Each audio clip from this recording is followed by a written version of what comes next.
시켜? 시작. 사적인 것이 정치적인 것이다. 페미니스트 정치적 대화 팟캐스트 거침없는 해장상담소 시작합니다. 와! 네, 안녕하세요. 갓김치입니다. 해장상담소 다시 돌아왔습니다. 패널 두 분 먼저 소개하면서 시작할까요? 인사해주세요. 네, 안녕하세요. 장미꽃뱀입니다. 네, 안녕하세요. 찐망입니다. 네, 찐망님 오랜만에 나오셨어요. 네, 진짜 안녕하세요. 오랜만이에요. 네. 선생님들 네, 반가워요. 네, 아마 언제 나오시나 또 생각하는 분들도 있을 수 있을 것 같은데 어떻게 지내고 있죠? 그러니까요. 그냥 잘 지내고 있는 것 같은데 최근에 이사 주간을 보냈어요. 저희 동료 한 분이 이사하시는 것을 같이 거들고 그리고 나서 이틀 뒤에 부모님이 사시던 곳이 되게 오래된 아파트인데 제가 거기서 태어났거든요. 그러니까 거의 40년 가까이 된 아파트에서 이사를 하셔가지고 그 이삿짐을 보는 심란함을 느끼면서 네, 집이란 뭘까? 이사할 때 그 사람이 가지고 사는 물건들에 대한 이미지들을 막 생각하는 주간을 보냈습니다. 네. 아, 맞아. 찐망님이 누군지 모르는 사람도 있겠다요. 왜냐면 예전 거를 안 들은 사람들도 있을 그렇죠. 거잖아요. 찐망님은 한 3년 전인가요? 그때 진짜 해장상담소에 오래됐다. 그죠? 거의 그런 거예요? 3년 전인 것 같아요. 3년 전 천상여자님이 사회를 보실 네, 때 진행할 때 그때 맞아요. 이제 나오셔가지고 뭐였지? 낙태죄의 재림 네. 그때 편에 나오셨었고 또 패션 관련해서 맞아요. 그때랑 무슨 자궁경부암 백신이랑 네. 생리대 많이 그 나오셨나요? 얘기. 3년 전쯤 네. 많이 나왔다. 네, 그러고 이제 한동안 못 나오셨네요. 네, 많이 너무 바빴죠. 나오고 싶었어요. 오늘 이 자리도 제가 먼저 기획했다. 나오고 싶다면. 네, 계속 나오고 싶다고 요청해가지고 음, 네, 기쁘게 즐겁게 나왔습니다. 네, 반갑습니다. 음. 장미꽃뱀님은 요즘에 어떻게 지내고 있나요?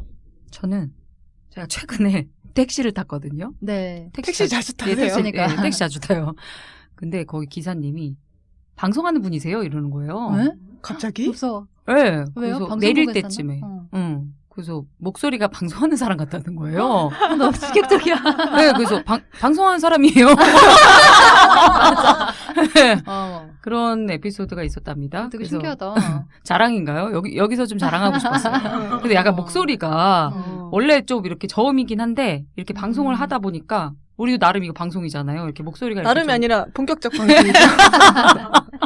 근데 그 택시기사분이랑 대화를 많이 했나 봐요. 아니, 그러니까 그러니까- 탈 때 탈 어디 때? 뭐 어디요 어디까지 구로 어디요 이렇게 하고 내릴 때 얘기하더라고요. 아, 그래서 근데 그 몇 마디만으로 네. 느낄 정도로 되게 확연한 방송인의 목소리. 그래서 여기서 좀 자랑을 하고 싶어요. 아니 그래서 아니요, 네 아나운서라고 묻진 않고 네, 그분도 좀 혼란스러웠던 것 같아요. 뭘까? 도대체 뭘까? 좋은 단어다, 방송인. 네, 방송인이에요. 그리고 제가 내릴 때 감사해요. 모르겠어요. 깊게 고맙더라. 아, 마음 깊은 곳에서 고마움이. 네, 그래서 그런 에피소드가 그랬군요. 택시에서 있었답니다. 많은 일이 네. 맞아. 네. 네, 그렇군요. 오늘 사실 이제 찐망님을 다시 모시게 되었던 또 계기가 있죠. 찐망님이 요청하시게 된 네, 출연을. 몇 회 특집이었죠? 저 전화 연결했었을 때. 아, 맞아. 100회.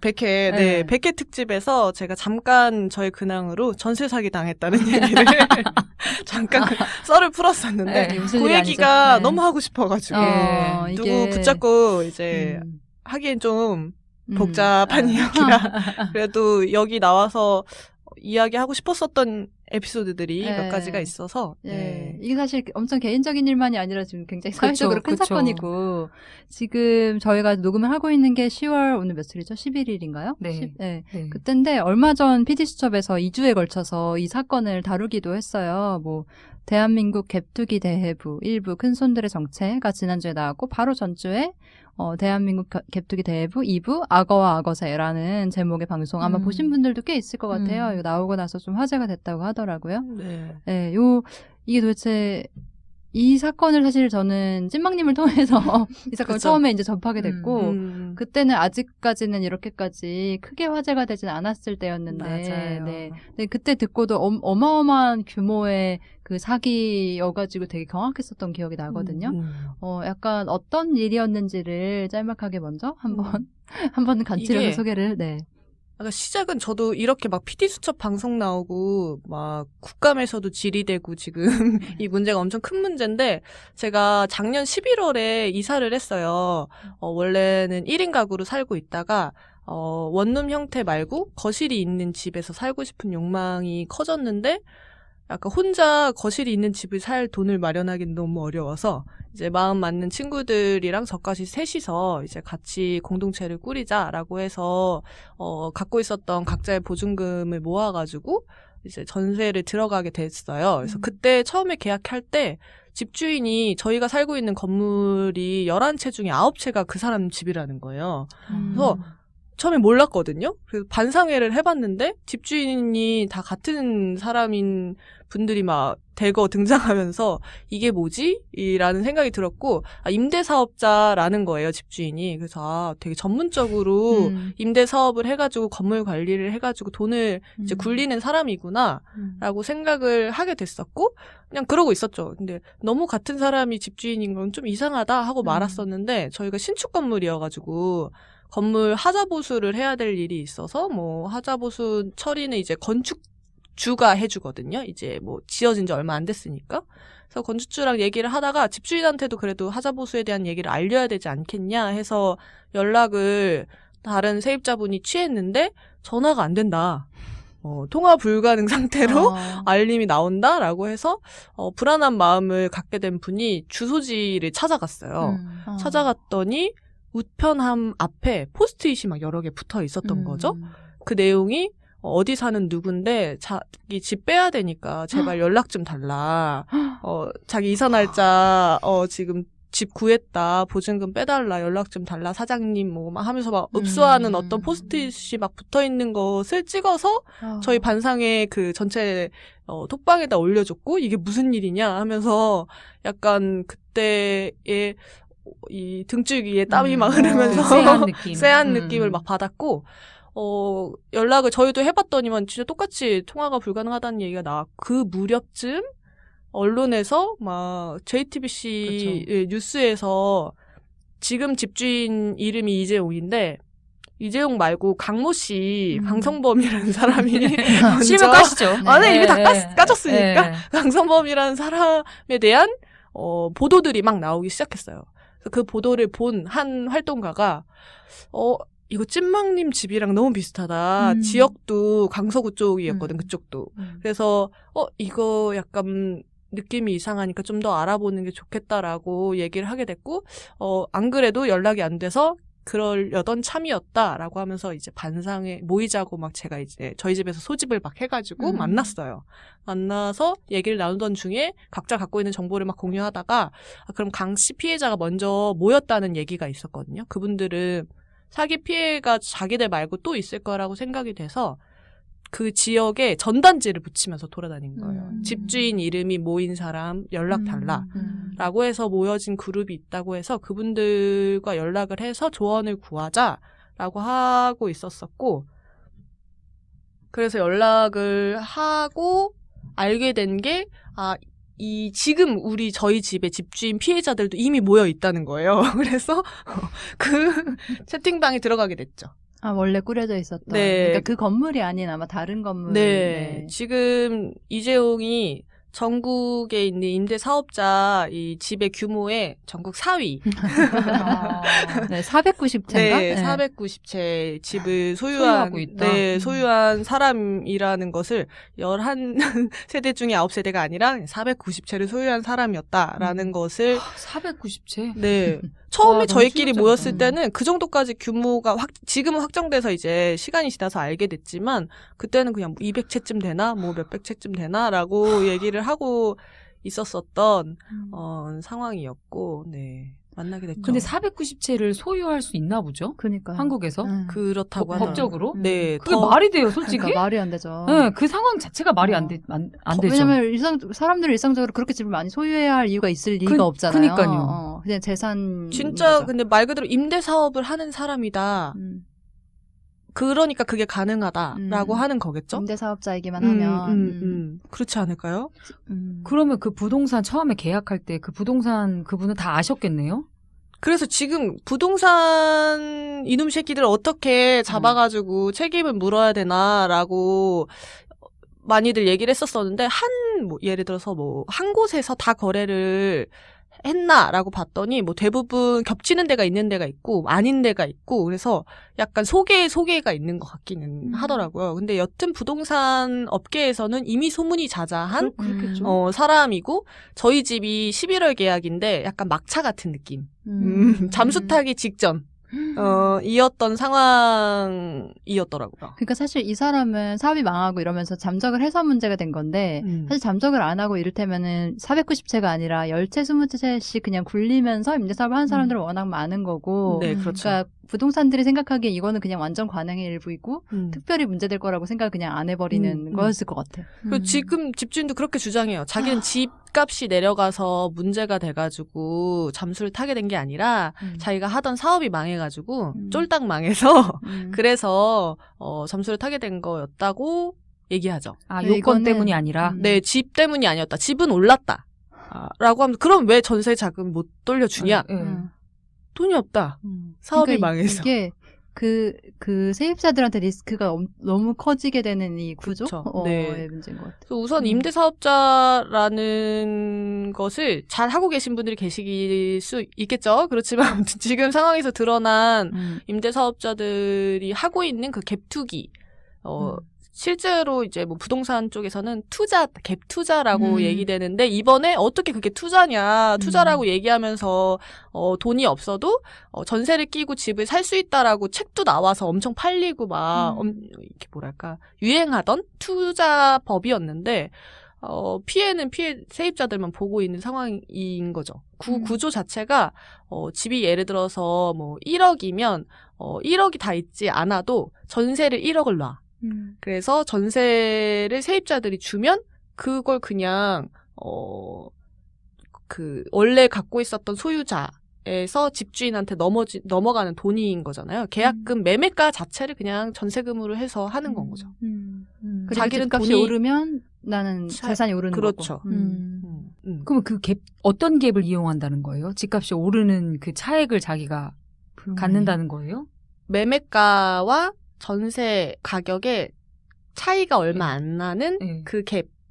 그 갭이 아니면 매매가보다 전세가를 높이 받을 수도 받을 있는 수도 거죠. 있어요. 그래서 그거- 이제 그거가 이득이 되기도 하고. 네. 그래서 약간 매매가가 얼마인지 세입자들이 알기 어려운 상황. 아, 특히나 신축. 신축 건물 아. 다세대 아. 빌라 같은 경우에는 매매가라는 게 이제 검색해서 뭐가 나오는 게 아니라 그냥 부동산의 요즘 시세 어때요?라고 얘기해서 이제 구두로 얘기되는 예. 혹은 뭐 그 전에 거래가 있으면 그 전에 이제 매매가를 뭐 서류상으로 확인할 수 있겠지만 저희가 들어갔었던 신축 같은 경우에는 그 매매가를 알 수 없는 상황인 거고 그래서 건축주들이 건물을 지으면서 들어간 비용 그래서 분양을 얼마를 잡을까라는 것을 책정할 때 실제 자기네들이 손에 안 보는 어떤 실 비용이 있겠죠.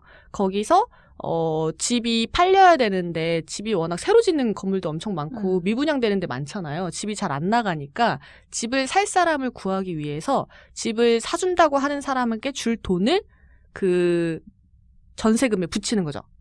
그러니까 예를 들어 1억이에요. 집을 네. 전세가는 1억인데 매매가도 1억이야.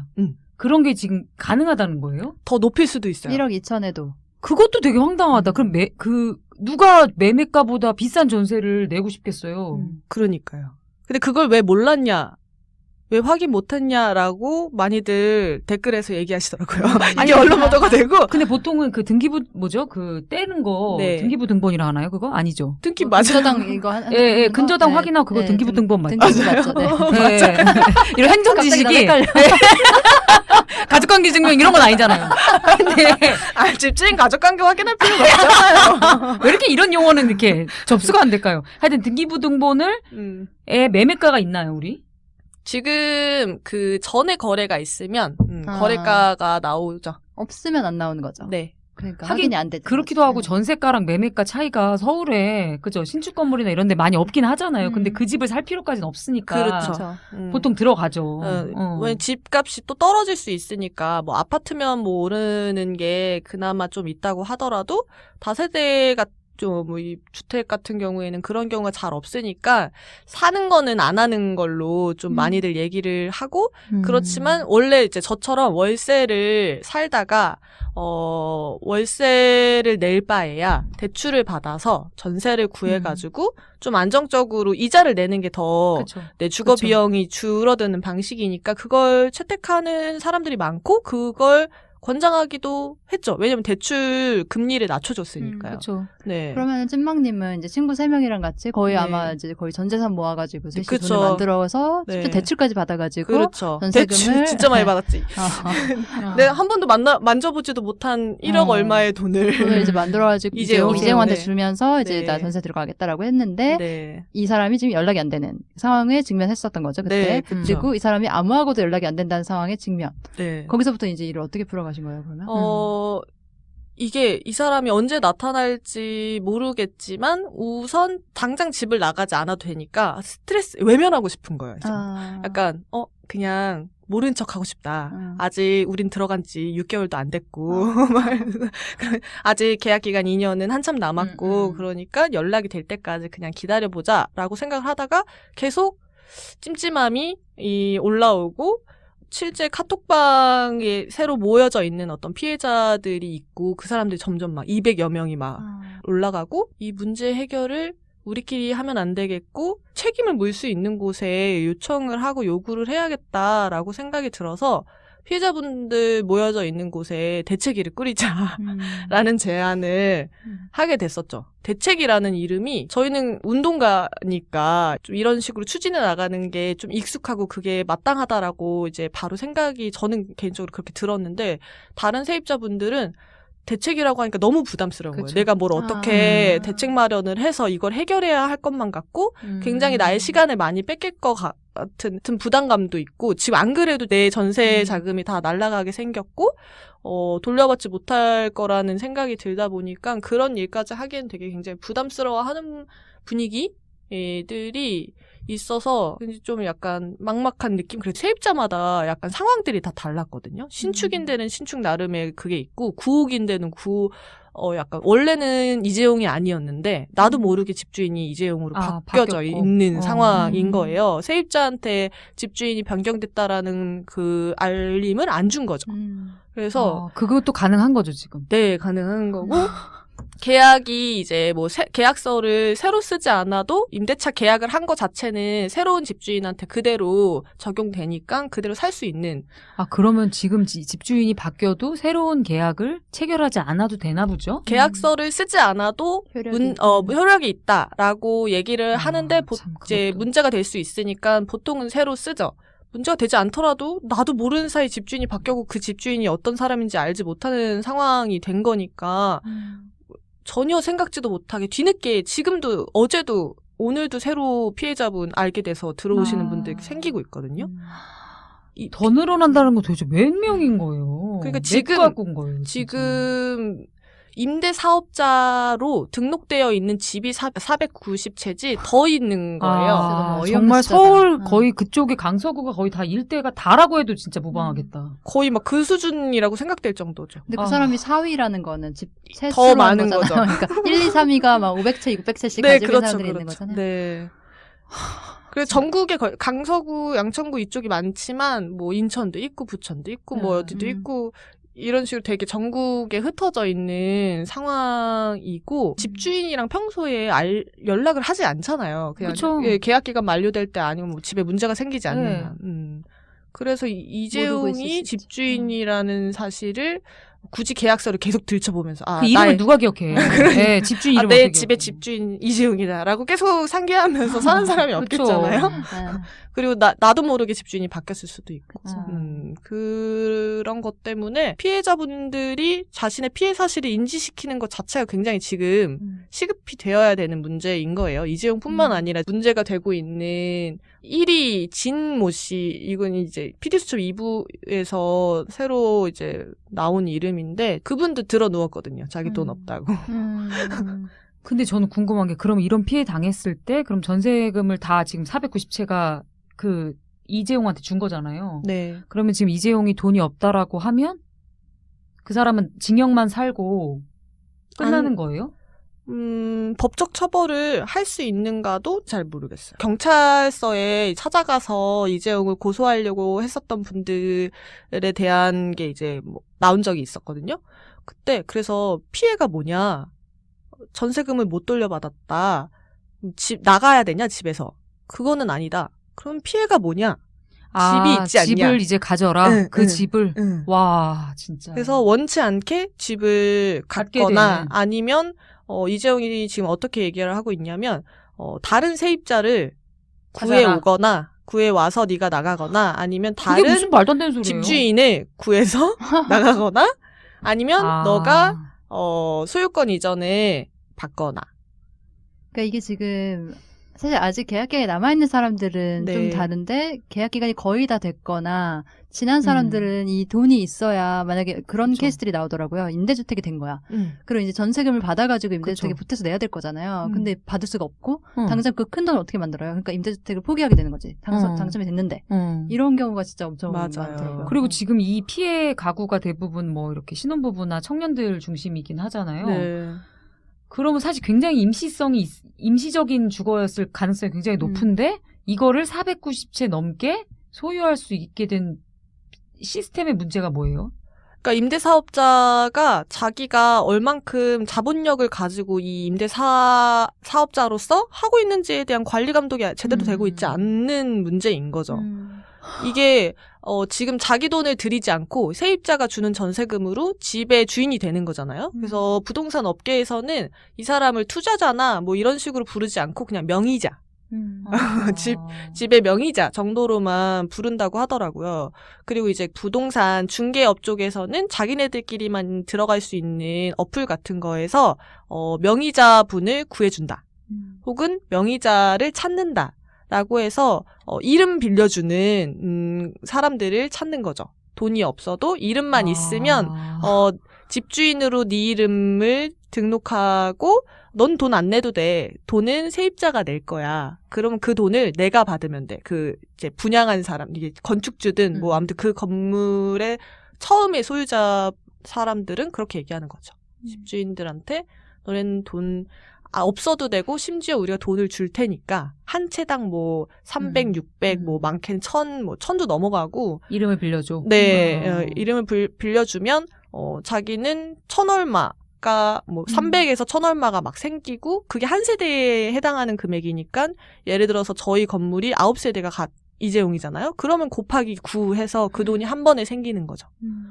근데 그럴 때 그러니까 왜 그 명의자라는 사람의 존재가 필요한가 그 건축주에게는 사실 그냥 임대사업자인 거죠. 건축주에게는 그 사람은 그쵸. 1인의 임대사업자를 구한 거고 왜냐면 그 집이 언제 다 팔릴지 모르잖아요. 근데 빨리 본인이 건물을 짓는데 들인 비용을 빼고 다른 데 이제 또 건물을 짓기 시작해야 하는 거니까 그걸 분양 대행사 쪽에 맡겨서 그 분양 대행사는 소위 명의자라는 사람들한테 웃돈을 줄 테니까 이 집을 너의 소유로 삼아라. 그러니까 이 건물에 있는 15채를 다 임대사업을 네가 하면 되지 않느냐라고 하고 빠져나오는. 그렇죠. 그리고 그런 뭐 집이 더 이상 몇 채가 있든지 상관없는 거예요. 자기는 그 사이에서 만들어진 리베이트라고 얘기되는 소위 R이라고 불리는 게 이제 리베이트 약자인데 그 R을 받고 수익이 생기는 거니까요. 돈을 들이지 않고 그 돈을 받게 되는 거예요. 그 리베이트라는 게 아까 얘기한 뭐 300에서 네, 그 뭐 어떤 1000 그 수수료 뭐 같은 거죠? 그렇죠. 그게 이제 불법 수수료이기 때문에 부동산 중개 쪽에서는 그런 돈을 주는 행위 자체가 불법적인 행위이기 때문에 문제다라고 얘기를 우리는 얘기하고 막 사람들도 문제 제기 막 하면 그 중개업자들 중에 PD수첩에서 나온 그분은 그건 중개 수수료가 아니라 자기가 컨설팅 비용으로 돈을 쓴 거다라고 얘기를 하더라고요. 그리고 이렇게 했는데 뭐 집값이 올랐어. 그럼 그거를 팔아. 그럼 또 이 시세 차익이 생기는 거죠.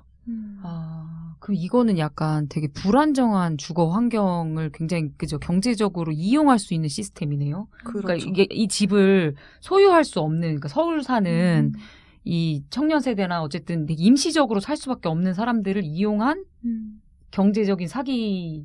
네, 그렇게 네, 생각이 들죠.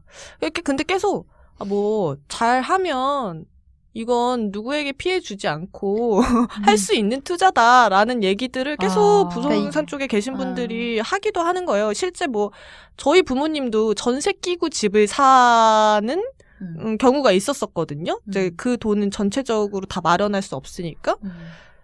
그런 경우가 있죠. 완전 생각이 다른 것 같아요. 그걸 가지고 투자의 대상, 사업의 그쵸. 대상이라고 하는 것 자체가 일단 좀 부정의하다고 느껴지잖아요. 그쵸. 왜냐면 주거권이라는 게 엄연히 있고 사람들이 살아가는 어떤 정말 되게 근간이 되는 어떤 것인데 그거를 그냥 돈 놓고 돈 먹기 같은 놀이를 그쵸. 하도록 하고 그걸로 막 수천만 원씩 수억의 돈을 그냥 그러니까 무노동으로 불릴 수 있다는 것 자체가 되게 문제적이라고 느껴지고 그걸 규제해야 될 것 같은데 이것이 굉장히 막 자유시장 경제에 되게 위배되는 어떤 말도 안 되는 그쵸. 주장인 것처럼 생각하는 또 일군의 사람들이 있고 와, 근데 너무 기가 막힌다. 그 집을 갖고 이 집을 갖고 싶지 않은데 니네가 가져라 이렇게 나는 돈이 얘기하는 없다 게 배째라 네. 살려면 살아. 네. 이런 집은 갖고 싶지 않을 수 있잖아요. 그래서 샀어요. 찔찔하면 사신 거잖아요. 그래서 왜냐면 졸지에 소유자가 되었습니다. 요즘에 전세 들어갈 때 누가 내 생돈이 어디 있어요? 보통은 그러니까. 다 은행에서 대출 받거나 해서 들어가는 거잖아요. 그럼 그 대출이 생긴 거잖아요. 반대로. 그래서 이게 문제가 생겼던 것 중에 하나가 당장 대출 만기가 된 분들이 있었어요. 근데 집주인이 연락이 안 돼.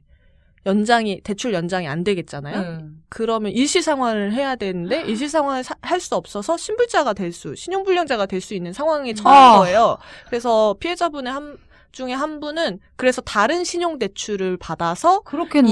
이 전세 대출을 갚고 막 아니면 그렇겠네. 대출을 2개를 받고 있는 상태가 돼가지고 새로운 집을 우선 나오긴 나와야 되는 상황이 있어서 원래 있던 집에서 권리는 유지하면서 집만 빼고 새로운 집을 구해서 그 집을 구하는 데 들어간 대출을 또 받고 그래서 양쪽의 대출금을 막 내면서 완전히 내시는 대출, 분. 그러니까 완전히 빚을 주는 방식으로 지금 이 세입자들에게 그런 방식으로. 그래서 자기는 돈 없으니까 관련돼서 뭐 예를 들어서 지금 임대사업자인 거잖아요. 그래서 임대사업자로 등록된 집과 안 된 집이 있다고 제가 좀 전에 말씀드렸었는데 그래서 490채 이상의 집을 소유하고 있다라고 말씀드렸는데 이게 임대사업으로 등록한다라는 개념은 내가 직접 살지 않고 누군가한테 임대를 주는 걸 장기간 하겠다. 그러니 나한테 세금 혜택을 줘라. 세금 혜택을 주겠다라고 국가가 아무튼 해준 어떤 임대사업자들이 받을 수 있는 혜택들이 있거든요. 세금 혜택. 근데 임대 사업자를 왜 국가는 그렇게 권유하는 거예요? 원래 한국 사회에서 집을 뭐 세를 주고 하는 게 이게 뭐랄까 시스템상으로 잡히지 않았었던 어떤 시절이 있었겠잖아요. 근데 이제 그렇게 되면 세금을 받을 수 있는 어떤 것도 불명확해지는 거니까 그걸 투명화하기 위한 어떤 것으로서 임대 사업을 하면 거기에 주택을 등록해서 더 이렇게 파악할 수 있도록 하기 위한 시스템. 그러니까 이게 세금 혜택이라기보다는 사실 원래는 세금 떼이지도 않았던 어떤 그런 수익들을 잡히게 하기 위한 그렇죠. 처음에는 약간 그런 소득 그들이 갖고 있는 어떤 임대 소득을 더 정확히 파악하기 위해서 시스템화한 것 같아요. 이게 뭐 다른 이유들이 있겠지만 임대 사업을 등록하는 거를 뭔가 양성화한다는 거죠. 수면 위로 올리는 작업들을 하기 위해서 세금 혜택 같은 것들을 주는 거고 신축 같은 경우에는 첫 분양일 때만 아무튼 뭐 취득세라는 어떤 것을 뭐 감면해주는 어떤 개념이 있는데 지금 저희 집이 신축이니까 이재용은 저희 집에 대한 취득세, 집을 사게 된 취득세를 면제를 받은 거예요. 첫 분양이라서. 그랬을 때 저희한테 넘기게 되면 그 임대기간, 장기간 임대하겠다던 그 약속을 깨는 거라서 취득세 감면을 받았던 걸 다시 내야 되는 거예요. 그 취득세를 감면받았던 걸 다시 자기가 낼 돈이 없으니 너네가 내줘라. 근데 그렇게 가능한 건 거잖아요, 지금 그죠? 지금 너네가 집 사서 니네가 취득세 내라는 거죠. 저희가 사는 취득세는 어차피 저희 거니까 내야 돼요. 그거는 냈지만 내가 자기 집주인이 이재용이 원래 감면받았던 걸 다시 내야 되게 되는 그것까지 이재용한테 발생한 세금까지 너네가 내줘라. 나 돈 없다. 안 그러면 집을 안 넘겨주겠다. 라는 식의 배짱을 부리고 있어요.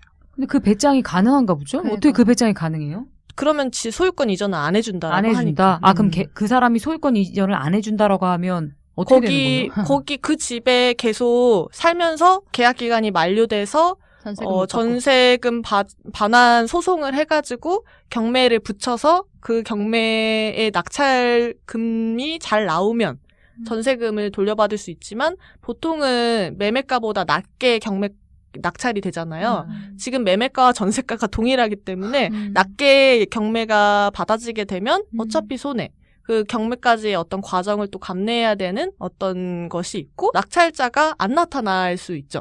그러면은 계속 다시 경매가 들어갈 때마다 그 경매가가 낮아지거든요. 점점 이제 손해가 커지는 거라 보통 지금 이런 상황에서는 직접 낙찰을 받는 상황이에요. 그래서 경매까지 가서 내가 낙찰을 받을지 아니면은 지금 소유권 이전을 하면서 그 과태료라고 발생하는 부분을 내줄지 뭐 이런 것들을 그러니까 그게 가능하네요. 걔가 배짱을 부릴 수 있는 게. 저희도 내주진 않았어요. 그거를 저희한테 요청을 했다가 거절당하고 그러면은 어디 가서 얘기하지 말라고 그러면서 자기가 아무래도 내야 될 그 취득세들이 첫 분양인 데가 많았나 봐요. 아무튼 그런 것이 내야 될 세금이 너무 올라가서 그러면 자기 또 세금 납부 안 했다고 문제될 수 있으니까 다음 사람들한테는 세금 받아야겠으니까 어디 가서 비밀로 하라는 거예요. 와, 근데 정말 기가 막힌 게 되게 어쨌든 그 가해자잖아요. 이 전세 사기 가해자가 피해자한테 되게 협박할 수 있는 이 구조가 진짜 문제네요. 근데 그러니까 거기에 놀아나고 있는 게 너무 화가 나는 그러니까 거예요. 이게 그럴 수밖에 없겠네요. 그래서 이제 피해자들 사이에서 입장이 갈리죠. 이런 식으로 이제 소유권 이전을 받아서 저희 집처럼 그렇게 받고 이제 이재용을 탈출한다라고 저희끼리 부르는데 이재용 축하드립니다. 라고 하는 말들을 하면서 채팅창에서 나가시는 분들이 꽤 많아졌어요. 이제 원래 잠적했다가 등장한 거기 때문에 그래서 그렇게 떠나가는 분들이 있고 이전을 했지만 뭔가 지금 같이 해결해야 될 것이 있으면 남아있는 분들이 있고 아니면 끝까지 싸우려고 하시는 분들도 있고 저희는 그나마 3명이니까 뭐 혹은 뭐 부모님한테 조금씩 빌리고 막 해가지고 어떻게 했는데 그게 안 되는 상황의 분들은 진짜 안 되는 거죠. 뭐 경매 그냥 그 집에 계속 살기만 할 수 있으면 그냥 버티는 게 답인 어떤 사람도 있는 거고. 당장에 뭐 소유권 이전을 받는다고 다시 내놓는다고 그 집이 팔릴지 어쩔지 모르는 거니까요. 그래서 되게 각자의 어려움의 상황들이 있는데 소유권 이전하고 떠나가는 사람들을 보면서 약간 쓸쓸한 어떤 마음과 왜 이렇게 문제적인 상황을 그 사람을 제대로 징벌하지 못하고 그냥 끝내고 털고 나갈까에 대한 그 마음을 이해하면서도 그 상황을 그래서 서로 피해자들끼리 굉장히 복잡한 마음으로 서로를 보고 있죠. 근데 정부는 뭐 한 거예요? 이 상황이 정말 예측하지 못한 거예요? 이게 왜냐면 이게 국가는 어떤 보호를 하는 거예요? 그리고 하루 이틀 된 문제 아닐 것 같아요. 그러니까 이거 되게 이런 수법이 지금 가능했던 맞아요. 게 있었을 것 같은데. 저도 정확히 아는 사례는 아니긴 하지만 예전부터 이런 일들이 있었고 막 대학교 근처에서 약간 대학생들이 이제 자취하는 집들 중에 이런 문제가 생겨가지고 그때는 막 지자체랑 대학교에서 막 나서가지고 집을 막 사가지고 그분들 막 이전하게 해주고 막 이런 식의 문제들이 발생하고 응급처치 막 좀 하고 막 이런 식의 반복이었던 것 같아요. 지금 국감통해서 막 얘기되고 있다고 했는데 뭔가 대책 같은 게 마련되고 있는 중인가요? 네, 나오고는 있는 게 아무튼 임대사업자 관리감독에 대한 이야기들도 나오고 있긴 하고 처음에 전세를 들어갈 때 이제 보증보험이라는 것이 생긴 지 얼마 안 되는데 전세 보증보험을 가입하는 것을 더 적극적으로 홍보하고 그 가입 절차의 어떤 복잡성이나 수위, 문턱을 낮추는 방식의 것들을 제도 개선의 안으로 얘기하고 있고 보증보험 가입을 하신 분들도 굉장히 많았거든요. 그분들은 이제 보증보험사에 이제 신청을 해서 받고 나가신 분들도 몇몇 분 계시고, 근데 이제 나중에 피해 사실을 아신 분들은 보증보험을 가입할 수 있는 게 계약하고 나서 1년 내에만 가입하면 되거든요. 저희 집도 원래는 그러려고 하고 있었는데, 보증보험 가입이 불가능한 집이었다는 것을 나중에 알게 됐는데, 이따가 얘기하고, 여튼 보증보험을 가입하면 제일 좋죠. 제일 좋고, 그게 제일 쉽게 권장되는 방식인데, 가입이 불가능한 게 뭐 불법으로 증축을 하거나 아니면 근린생활 인 집들도 있거든요. 그러면 주택이 아니기 때문에 가입이 어려운 상황들이 있죠. 보증보험은 주택도시보증공사라고 허그라는 곳이나 아니면 SGI 서울보증보험에서 가입할 수 있는 방법이 있죠. 그러면 이런 상황에 처했을 때 보증보험이 있었다면 그 전세금을 다 반환받을 수 있었던 거예요? 네.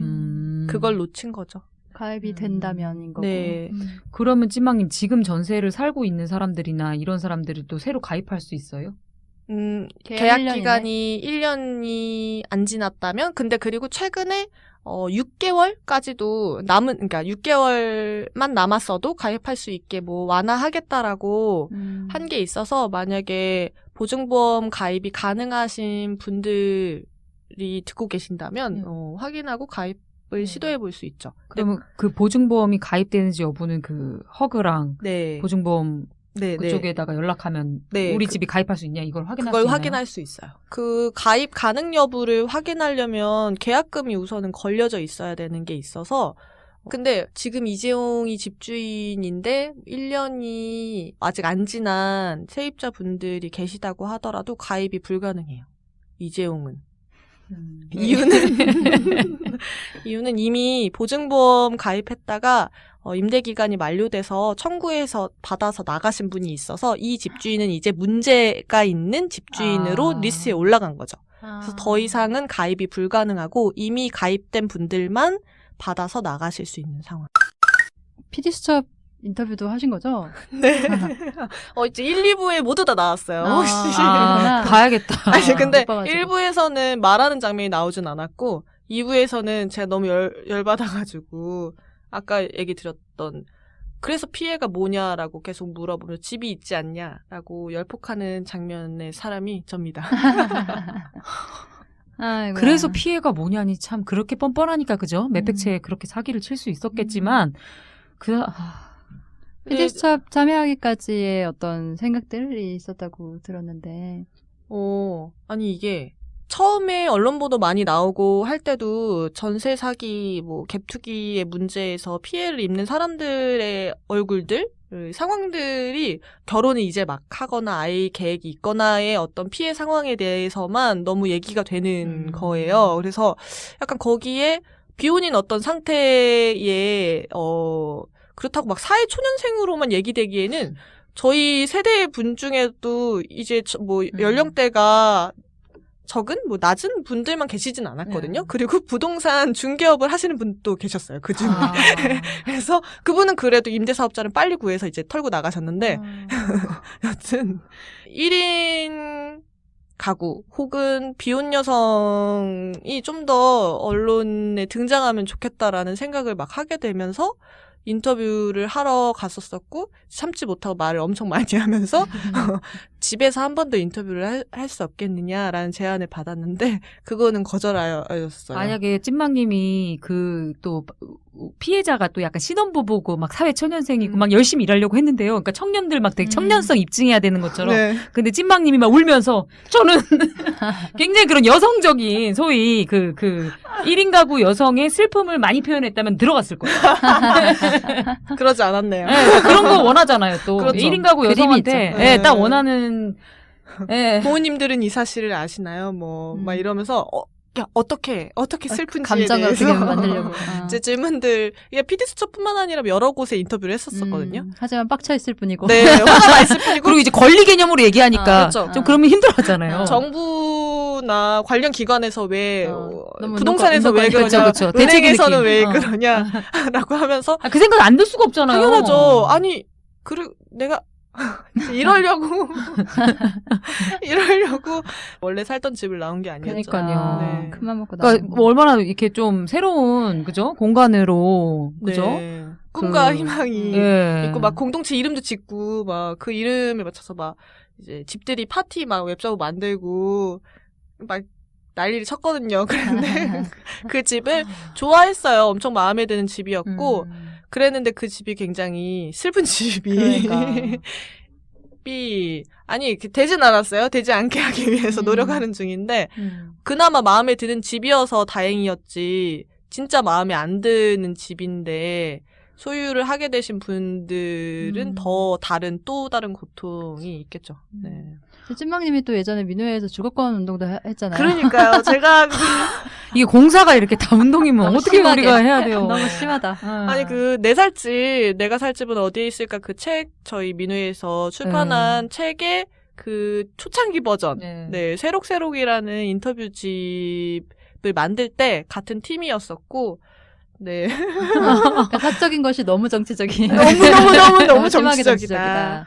그래서 한동안 좀 찐망님이 많이 힘들어하시긴 했잖아요. 네. 옥상에서 약간 좀 굉장히 좀 아니, 심각한 얼굴로 계속 여기저기 확인해가지고 그래서 우리 집이 어떤 상태인지를 파악해서 막 강서구 주택가에 전화했다가 막 세무과에 전화했다가 여기저기 전화를 하는 와중에 이제 같이 사는 친구들과의 이제 역동들도 막 생기잖아요. 이 처음에 계약 결정할 때 어떤 것 그리고 우리는 왜 보증보험 가입을 못했을까에 대한 어떤 그쵸. 후회 뭐 이 진행 과정에서의 뭐 이런 것들에 대한 이제 증폭된 에너지들을 왔다 갔다 그러니까 하면서 서로 네. 참 네. 그렇죠, 사실.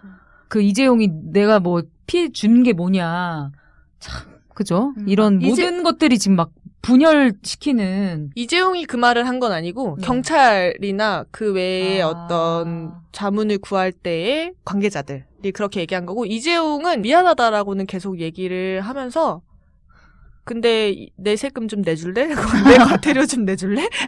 라고 하는 상황이 있었고 이재용을 직접 만나신 거죠? 이재용을 만나게 됐었던 에피소드가 있는데 처음에 잠적을 했었다고 했잖아요. 근데 이런 식으로 계속 얘기해도 되는 건가요? 네, 한번 해보세요. 그래서 이재용이 잠적을 했다가 갑자기 연락이 됐다는 다른 피해자분의 얘기를 듣고 전화를 막 해보는 사람들이 있고 전화는 안 받으면서 자기는 이재용이랑 같이 일하던 전 직원인데 지금 곧 한국으로 돌아오실 거다. 그러니 소유권 이전을 받고 싶은 분들은 연락을 달라라고 하면서 이제 전화를 살린 거죠. 이재용의 원래 전화를 살린 거죠. 그 사람과 그럼 대화를 시도해보자. 개별적으로 하지 말고 우리 톡방에 초대를 하자. 그럼 기존의 톡방 말고 새로 이제 파서 하자라고 해가지고 오픈 채팅방을 만들어서 그 사람을 초대했어요. 그래서 대화를 막 나누면서 만날 분들은 만나자라고 하고 그리고 나서 어느 날 갑자기 이재용입니다 하면서 이제 그 채팅방에서 얘기를 하게 됐고 저는 이제 소유권 이전을 지금은 받은 상태지만 그 전까지 경매를 갈까 아니면은 어떻게 할까를 계속 고민하고 있었어가지고 소유권 이전을 받기로 확정을 하고 만나러 나가서 확인해 본 결과 그 전 직원이라던 사람은 이재용이었다. 어머. 대단하다. 와. 자기가 진짜 뻔뻔하다. 네. 자기가 그냥 한 거라고 그러더라고요. 자기가 밝혔어요, 그거를? 네, 그래서 그 전 직원분은 누구예요? 그랬더니 저예요. 아, 진짜 사기꾼이구나. 진짜 사기꾼이다. 근데 이제 해외 베트남에 있었었거든요. 베트남에서 원래 한국에 있을 때도 호프집을 했었다는데 베트남에서 홍비어를 했었더라고요. 자기 이해가 좀 있는 것 같아. 이재용이니까 홍비어를 해가지고. 정말 알고 싶지 않은 TMI네요. 홍비어를 했든 박비어를 했든. 그래서 아무튼 거기서 사업하다가 망했다는데 그 많은 돈을 가지고 그 사업이 망하면 얼마나 망할 수 있을까? 진짜 돈이 없을까? 라는 얘기를 하면서 믿기지 않는 것들이 있긴 있었죠.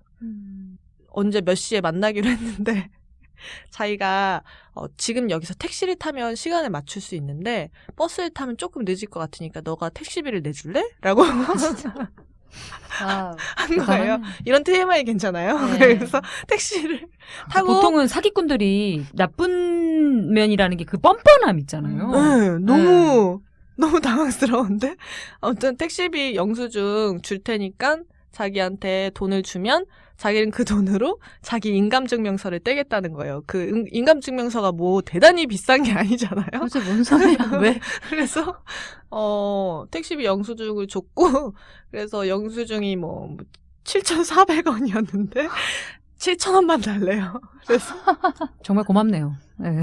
아이고 너무 고맙다. 400원 깎아줘가지고 그러셨어요? 그래서 3,000원을 거슬러 줬어요 저한테. 그래서 그래서 그러니까. 그 돈으로 인감증명 떼고 하더라고요. 그러니까 돈이 진짜 또 없나 보죠? 그런 건지 아니면 그런 식으로 모으는 건지. 그래서 아무튼 490세 사기 친 사람이 참 7,000원. 근데 지금 원래는 잠적을 했으니까 원래 살던 집도 다른 사람이 살고 있고 거주지 불명 상태가 된 거였잖아요. 근데 거주지가 특정이 돼야 이제 인감증명서도 떼고 이제 이 부동산 거래를 이제 새로 할 수 있는 그 기본 토대가 되니까 한 세입자분 중에 한 분이 이재용을 끌고 돌아다니면서 고시원을 하나 구해주고 거기로 주소지를 만들고 그 고시원에서 자지는 않고 자기 말로는 뭐 어디서 세입자를 만나기로 하면 그 지역 인근의 찜질방에서 잠을 자고 만나러 간다. 뭐 이렇게 얘기를 하더라고요. 뭐 그러더니 자기 지금 잠깐 담배 좀 펴야겠다고. 그래서 혹시 담배 피세요? 이러길래 어디 도망갈 것 같아서 그래가지고 네 펴요 하면서 같이 담배를 맞담배를 막 피고 많은 기가 막힌 상황이다, 그죠? 그 상황인데 걔가 도망갈까봐 걱정이 돼가지고 네. 그래서 되게 조카 동생 대하듯이 막 너무 이런저런 얘기를 너무 편하게 대하는 거 아니야 지금? 너무 그리고 조카 재미없고. 동생한테 그렇게 사기를 쳐놓고 그래가지고 정말 어이가 없어. 대단하네요. 그런 어이없는 일들이 있었습니다. 참 이게 근데 어쨌든 소유권 이전으로 마무리 짓고 있기는 하나 씁쓸한 마음이고. 그러니까요. 그죠? 네. 그러면 그 찐망님 그 세 분이 받은 은행 대출이나 이런 건 어떻게 되는 거예요? 그 대출은 저희가 임대사업자를 등록해서 소유권 이전을 받은 상황이거든요. 그러니까 갑자기 졸지에 임대사업자를 하게 된 이유가 임대사업자가 임대사업자한테 넘길 때에는 과태료가 발생이 안 하는 부분이 있어요. 어떤 과태료인지는 설명 안 할게요. 아무튼 1,000만 원 정도의 과태료가 발생하는 것이 문제가 되고 자기는 돈이 없으니 너네가 임대사업자를 구해와라 라고 이재용이 얘기를 한 거예요. 그래서 그러면 또 다른 임대사업자를 구하기가 어려울 뿐더러 그 사람은 믿을 수 있나? 라는 거에 이제 확신이 없어서 저희 중에 한 명이 임대사업자가 되자라고 해서 근데 그 나중에- 임대 사업을 해야 되잖아요. 그러니까 나중에 그 등록을 내는 거죠. 그래서 임대사업을 한다는 건 그 집에 안 안 산다는 살아야죠. 거잖아요. 그래서 네, 실제는 살고 있지만 위장 전입 상태로 부모님 집에 주소지가 가 있는 상태이고 전세 계약은 임대사업자를 낸 그 친구가 원래 전세 대출 받았었던 친구와 계약이 이제 이어서 되는 거니까 그런 계약 관계로 남아있는 거고 전세 그러니까 대출 만기가 되면 대출 연장을 하는 거죠. 집주인 동의하에 대출 연장을 하는 방식으로 저희는 계속 집주인이 이제 세 분 중에 한 명. 네, 한 명이 동의하면 계속 그러면 은행 대출이 계속 있는 거잖아요. 네, 그렇게 있는 상태로 가는 거죠. 근데 그래서 이게 원래는 전세자금 대출을 뭐 생애 첫 주택 마련 관련된 대출로 바꿔볼까를 좀 알아보다가 약간 그것도 좀 복잡한 어떤 상황들이 있어서 당장에 그건 좀 어렵겠다 해서 이런 상태로 있게 됐어요. 여기 나와서 얘기하고 싶은 것 중에 하나의 에피소드가 생애 첫 주택 구입으로 대출을 막 알아볼 때 그때 은행에서 계속 아니 아직 결혼 안 하셨는데 나중에 결혼하실 때 이 기회를 쓰셔야 되는데 지금 결혼하지 않은 상태에서 생애 첫 주택 구입 관련된 대출 기회를 써버리셔도 되겠냐. 아니 은행에서 무슨 상관이에요? 왜 네. 그러는 거예요? 그런 얘기 남의 인생의 참견이야? 왜 그렇게까지 저기예요? 오지랖이에요? 그러니까요. 자기는 그거 대출 팔면 되는 거잖아요. 그러니까 왜 그런 말을 진짜 남의 인생 계획에 대해서 괜찮으시겠냐는 뭐 은행에서의 얘기도 그렇고 그냥 주변 사람들이 다 아. 대출을 알아본다고 할 때 아직 결혼을 안 했는데 그거를 지금 쓰면 되겠니? 그거 한 번밖에 안 되나 보죠? 생애 첫 생애 첫.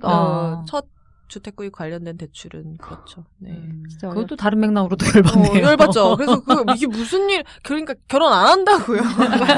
커밍아웃 됐어요. 왜 나눠야 되는지 모르겠는데 그런 얘기. 아니 그리고 왜 결혼할 때 생애 첫 주택을 가져야 돼요? 설사 결혼 계획 있는 사람도. 그러니까요. 근데 뭐 신혼부부들한테 주는 혜택이니 뭐 그 기회를 상실한 채 결혼을 계획을 짜다 보면 상대 측이 싫어할 수 있지 않겠어요? 뭔가 지금 정보를 준다고 준 거야. 그래서 아니 지금 나랑 결혼하세요. 지금 심란해 죽겠으니까 말 시키지 마세요. 대출이나 빨리 써요. 내가 알아서 한다고. 지금 딴 걸로 되면 심란해 죽겠으니까.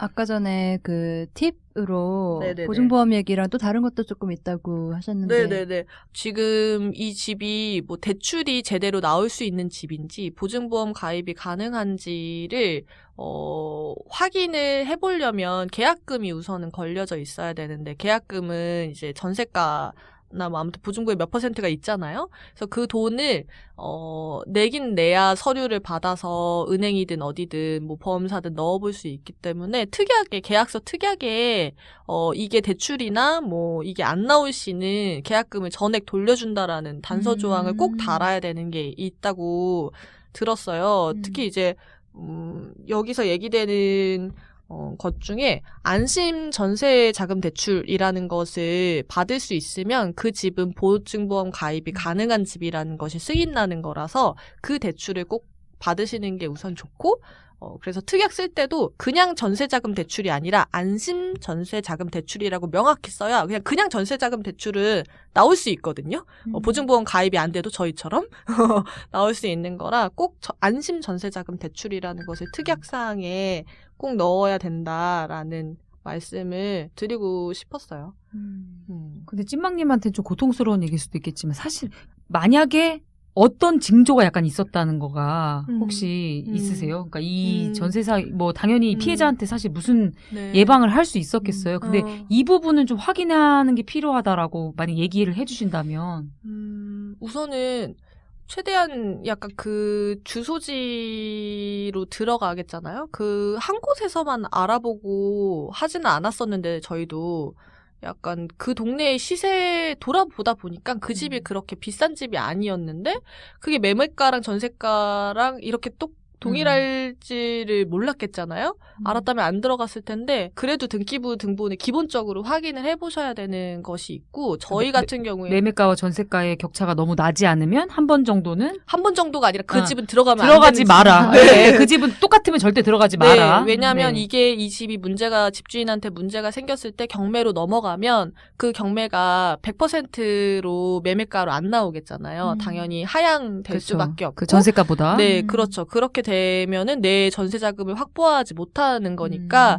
보통은 70에서 80 이상이면 들어가지 않아야 되는 집으로 얘기가 되고 있어서 그런 걸 계산하는 방법은 인터넷에 매우 이제 서식으로 만들어 주신 분들이 되게 많아요. 그래서 거기에다가 좀 그 집이 마음에 든다고 해서 당장에 막 눈 뒤집히듯이 너무 이제 같이 보는 사람이 있다. 뭐 누구 지금 계약하려고 한다 이런 말에 굳이 현혹될 필요 없이 차근히 확인할 정보들을 좀 확인하면서 갔었으면 더 좋았겠다. 그리고 보증보험이라는 게 그러니까 1년 내에만 가입하면 됐었어서 저희 나중에 가입하면 되겠지라고 생각했었었는데 그게 아니라 대출을 받을 때 대출 상품에 보험 가입이 들어가 있는 것들이 있으니까 그거에 맞춰서 좀 알아보고 하면 좋겠다라는 게 있고 집을 알아볼 때 저희 집 같은 경우에는 마지막 그 전체 건물의 마지막인가 두 번째인가 아무튼 그런 남아있는 집이었거든요. 그러다 보니까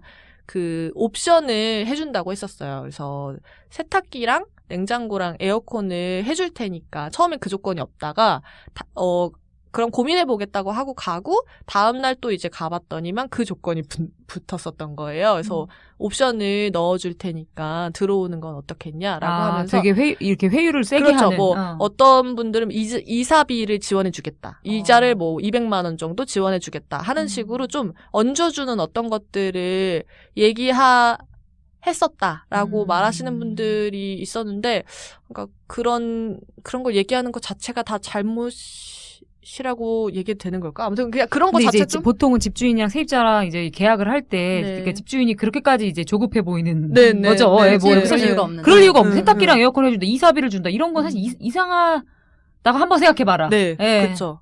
근데 저희는 막 이렇게 생각하거든요. 아, 마지막 집 빨리 털고 그러니까 그 사람들 말을 그대로 믿은 거지. 빨리 털고 다른 쪽으로 옮겨가야 돼서 여기 있는 것 자체가 자기네들한테도 손해라서 이걸 해주는 거다라는 식의 말을 진짜 근데 믿게 될 것 같아요. 그럼요. 그랬죠. 그리고 이제 우리가 그렇게 의심하면서 살기가 너무 피곤하잖아요. 그렇죠. 그리고 아까 그 보증보험도 사실 누가 그 사기당할 줄 알고 보증보험을 그러니까. 어떻게 막 그렇게 생각을 해요. 예, 내가 사기당할 거라고는 맨날 어떻게 그렇게 생각을 하겠어요. 근데 보험 들려면 또 돈도 내고 해야 되는 거니까 그러니까. 이제 그런 거 자체를 사실 신축인 경우에는 통상 매매가도 확인하기가 어려워서 감정평가도 뭐 자기 돈을 내서 따로 받아야 되고 뭐 이런 것들이 그러니까 추가 규제로 비용 해야지. 등이 있을 수 있어서 그럼 이후에 약간 정부나 네. 국회나 어떤 거를 좀 해야 될까요? 이재용 그 하나의 그 괴물을 만들어낸 어떤 구조가 있을 거 아니에요? 지금 피해 발생한 분들 자기 돈 몇백만 원씩 내가지고 변호사랑 법무사랑 막 이렇게 저렇게 하고 있거든요. 지금 사실 제가 과정 중에 저희 지역구가 금태섭 의원실이 있는 데거든요. 그래서 금태섭 의원실이랑도 만났었고, 최근에 국감 지금 진행되면서는 정동영 의원실 쪽에서 주택 관련된 아무튼 국토위여서 관련된 정책을 지금 만들고 있는 게 있고, 사실 서울시에서도 대책 마련해야 되잖아요. 피해 규모가 얼마가 되는지, 어떻게 지원할 수 있는지에 대한 것들이 조금씩 나오고 있는 중이고, 지금 피해가 발생한 분들에 대한 지원뿐만 아니라 이제 이게 발생할 수 있었던 앞서서 얘기 나왔었던 뭐 구조적인 문제에 대한 것을 어떻게 법적으로 정책적으로 해결할 것인가에 대한 고민들을 하고 있는 걸로 알고 있고, 제발 이 문제가 약간 좀 해소될 수 있는 방향으로 제대로 나와서 구제받을 수 있는 것들이 생기면 좋겠다라는 생각이 듭니다. 지금 제가 중원부원 이런저런 말들을 많이 드렸는데 사실 이 사이에 틀린 정보가 있으면 어떡하지라는 불안감이 있기도 하고, 사실 더 많이 설명되거나 궁금하신 점들이 있을 수 있을 것 같아요. 근데 그런 부분들을 좀 PD 수첩 나온 거나 관련된 심층 기사들이 진짜 많이 나왔거든요. 시사인에서도 다뤘었더라고요. 네, 그런 정보들을 조금 더 찾아보시고, 맞아요. 그리고 자기의 집주인 이름이 이재용인지 그거는 확인해야 네, 된다. 그리고 이재용이랑 아까 강성범 그리고 네. 진 뭐 있어요. 네, 지금 블랙리스트로 진현철? 돌아다니는 이름들이 있으니까 그걸 한번 확인해 보시면 좋겠다. 근데 알아보면서 진짜 막 법무사 만나보고 뭐 변호사랑도 얘기해보고 뭐 그리고 정말 몇 년 만에 막 연락해서 주택 관련돼서 연구하시는 막 박사님한테 막 도움 요청해서 경매 강의 막 추진하고 막 별의별 사람들을 다 만나고 도움을 구해 보면서 느낀 건데, 종합적으로 이 상황을 어떻게 해결하면 좋을지를 알고 있는 사람, 컨설팅 해줄 수 있는 사람, 상담해줄 수 있는 사람이 없더라고요. 세무사 쪽에서는 그건 법무사 일이다. 법무사 쪽에서는 세무사 일이다. 뭐 구청은 구청에서도 뭐 주택가가 아니면 세무과에서 전화해라. 막 이런 여기저기 이 돌리기를 막 시키는데, 변호사가 아는 정보와 뭐 부동산 중개업자가 아는 정보와 법무사가 아는 것과 세무사가 아는 것과 이 모든 것들이 다 다른 수위의 것이라서 이 단계별로 해결이 됐나 보다 했는데 다른 문제가 발생하고 또 다른 문제가 발생하는 어떤 상황들을 보면서 이게 피해가 발생해도 누구한테 어떻게 말해서 해결을 보기가 너무 복잡한 상태이다라는 생각이 많이 들었어요. 또 졸지의 유주택자가 된 상황에서 네. 서류상으로는 아닌 거죠, 근데. 서류상은 그 제 이름은 친구. 아니니까요. 그렇죠. 그래서 네, 저는 이제 세대주도 아니고 이제 그 집에 사는 어떤 1인으로서 있는. 근데 이제 어쨌든 세 명이 그죠 그 집주인의 공동체로 네, 이제 네, 된 거잖아요. 그렇죠. 그래서 이 모든 과정을 책으로 써야 된다. 지금 네, 그래야겠다요. 고통의 어떤 시간들을. 그리고 지금 산 집이 불법 증축물이라서 매년 벌금을 또 내야 되는 것이 있고 이 끝없는 그 불법 증축물을 또 그렇게 네. 몇백 채를 만들 수 있게 된 구조도 그렇고. 네. 불법 증축물인 것은 세입자한테 문제가 될 게 없다라고 아주 간단하게 설명해 줬었던 그 중개인 자식도 멱살 잡고 싶고. 여기 뭐 PD수첩 제목이 지금 악어랑 악어새네요. 네. 부동산 중개인 모를 리가 없어요. 정말 솔직히. 그냥 눈 감는 거겠죠. 네, 뭔가 자기들끼리 얻는 이익이 있겠죠. 근데 그 이익이 발생할 수 있는 구조가 진짜 너무 화가 나네요. 네. 파이팅입니다. 네. 무엇이든. 무엇이든. 네. 네. 저희가 집 얘기는 사실 지난 방송에서도 계속 집에 대한 굉장히 실리적인 이야기들을 했는데 오늘도 좀 그렇게 연장선에서 얘기를 나눠봤고요. 오랜만에 사연이 2개가 들어온 게 있어서 그 사연에 대한 이야기를 하는 걸로 오늘 방송을 계속 해보려고 합니다. 먼저 첫 번째 사연 제가 읽어볼게요. 네, 안녕하세요. 오랜만에 거침없는 해장상담소를 정주행 중인 애청자 제제입니다. 이 제제님 오랜만에 너무 반가워요. 트위터에서 또 많이 네, 맞아요. 저희가 또 얘기해 서치하잖아요. 주셔가지고. 네, 우리 가끔 맨날은 안 해요. 이분의 그 프사가 기억날 정도로 맞아요, 맞아요. 저 한동안 그릴 수 되게 있어요. 분홍색 네, 약간 예. 보라색 느낌? 네. 네, 많이 언급하시다가 한동안 안 보여가지고 제재님 어디 가셨지? 이렇게 맞아요. 생각하고 우리가 다 보고 있었는데, 있잖아요. 네, 돌아오셨더라고요. 네.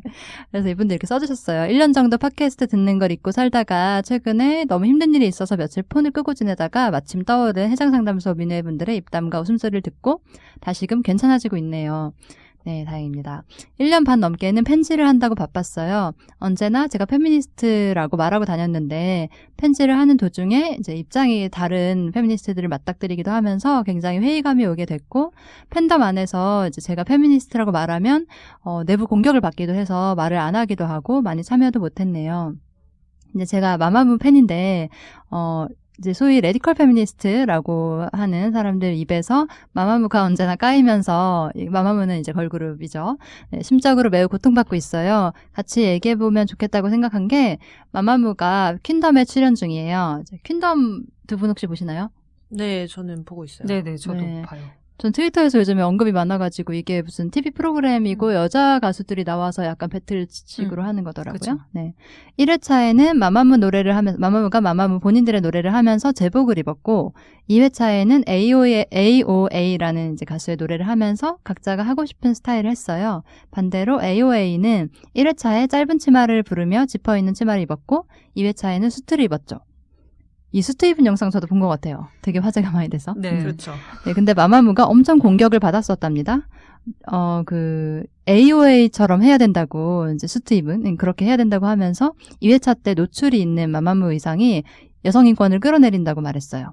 거기서 저는 의문이 드는 거죠. 물론 그분들이 1회차를 안 본 것 같긴 했지만, 그리고 웃긴 건 마마무도 1회차에 제복을 입었다고 제가 하니까 핑크색이라서 안 된다고 했어요. 마마무 팬으로서 이런 지속적인 공격이 연예인에게도 스트레스지만 팬 입장에서도 매번 불안하답니다. 수트도 많이 입고 편한 옷도 자주 입었는데 노출이 있을 때는 굉장히 공격을 많이 받고 헐벗은 남자 가수에게는 아무런 잣대도 없지만 여자 가수에게만 너무 과한 공격이라는 생각도 들어요. 패널분들의 의견이 궁금하네요. 네, 라는 사연을 보내주셨어요. 네. 우선 돌아오셔서 반갑고요. 굉장히 어려운 질문을 저희에게 던져주셨습니다. 이게 사실 간단한 얘기가 아니기는 해요. 이 얘기를 가지고 붙잡고 하려면 아마 되게 시간이 많이 들 수도 있을 것 같은데 오늘 되게 완전히 막 종합적으로 다 얘기할 수는 없을 것 같고 우선 이게 사실 저는 뭐 AOA, 마마무 이렇게의 이야기 그런 이제 특정 뭐 팬덤의 얘기 이게 아니라 소위 이제 특히 걸그룹이라고 얘기되는 사람들의 이제 옷차림이나 스타일링에 대해서 페미니스트들이 갖게 되는 복잡한 마음과 이제 각자의 입장에 따라서 다른 판단들, 다른 그렇죠. 의미 부여들 이제 이런 문제인 것 같거든요. 어떻게들 생각하세요? 저는 근데 이거 사연 보고 그런 생각은 했어요. 사실 사회적으로 이렇게 영향력 있는 뭐 대중문화 영역에 있는 사람들도 사실 비판을 받을 수는 있다고 생각해요. 네, 필요한 그게 비판일 수도 예, 있고. 또 마마무라는 그 가수의 또 이미지가 있잖아요. 사실은 굉장히 좀 주체적인 여성의 모습, 가사 같은 것도 되게 많이 보여줬고, 그래서 많은 여성들이 이제 되게 마마무를 좋아하는 거라고 알고 있는데, 처음 어떤 퍼포먼스를 했다고 해서, 혹은 이제 주체적인 가사를 쓰는 가수라고 할지라도, 저는 언제나 모두가 좀 비판받을 수 있는 가능성이 좀 열려 있다는 생각이 들고, 근데 이게 너무 또 맹목적으로 이렇게, 그죠? 너무 심하게 막 가서 비난을 할 때 이제 팬으로서는 어려움이 있을 수는 있겠지만, 그냥 한편으로는 사실 비판의 여지가 있다면, 그럼 받을 수도 있다고 생각하는 팬덤의 문화라는 것이 굉장히 그 가수를 성장시키기도 하잖아요. 그런 생각이 살짝 들긴 했어요. 근데 그게 항상 과연, 그러니까 비판, 이라는 게 저는 약간 이게 SNS라는 매체의 특성도 있는 것 같은데 SNS에서는 뭐 어떤 근거 있는 비판이라기보다는 일단 좀 세게 말하는 게 되게 많은 RT를 받잖아요. 이를테면 막 굉장히 쌍욕을 넣어서 막 뭐 어쩌고 막 이렇게 써야 뭐 만 몇 개가 RT가 되고 이제 그 팬덤에 있는 입장의 사람으로서는 아니 저렇게 이런 얘기가 이 정도로까지는 아닌데 그게 이제 약간 이제 그럴 수가 있을 것 같은데 저는 그래서 그런 약간 굉장히 인신공격을 담은 비난이 더 인기를 얻기 마련인 좀 SNS의 특성에 대해 생각하며 약간 어떤 건 좀 스루 그냥 흘려보내는 그런 마음가짐도 좀 필요하기는 하다라는 생각이 들기도 하고 근데 또 약간 비판적인 말을 하는 사람들에 대해서도 저는 뭐랄까 어쨌든 이 여성들은 아이돌 그룹에서 활동하는 사람들은 쇼 비즈니스 업계에서 있는 사람들이잖아요. 저는 사실 기대치가 되게 높지는 않거든요.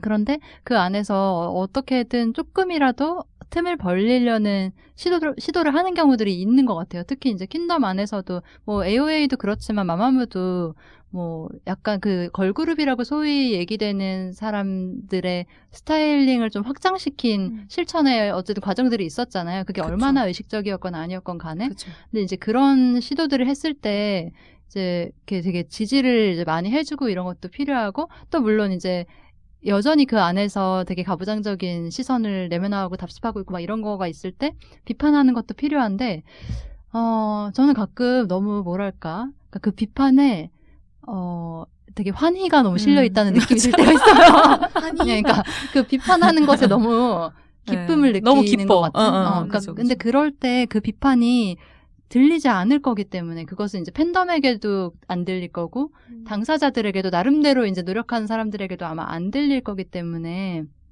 좀 어떻게 하면 들릴까를 생각하면서 비판을 하면 더 좋지 않을까 이런 생각이 들 때가 있거든요. 근데 사실 제가 봤을 때 어떤 케이스들은 들리게 하는데 사실 그다지 관심이 없는 경우들이 너무 많고 맞아요.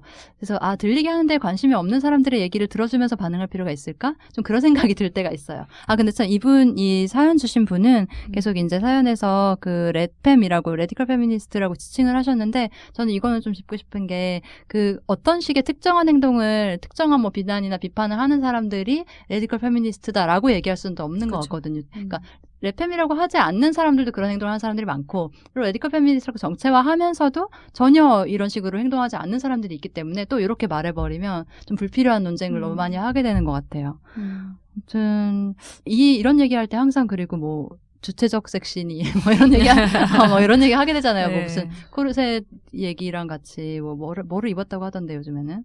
예, 아무튼 뭔가 그 여성들의 이제 그 의복 옷에 대한 선택을 굉장히 혐오적으로 비난하는 이제 그런 이제 표현들을 쓰기도 하는데 저는 사실 개인적으로는 막 완벽한 자유, 완벽한 주체적인 것도 없고 또 완벽한 종속도 없다고 생각하거든요. 다 이제 어느 정도에 섞여 있는 안에서 조금이라도 더 기존의 좀 종속적인 문화에서 좀 벗어나려고 하는 움직임들을 그냥 하는 거지. 근데 그 안에선 당연히 뭐 이익도 생각해야 되고 자기 욕망.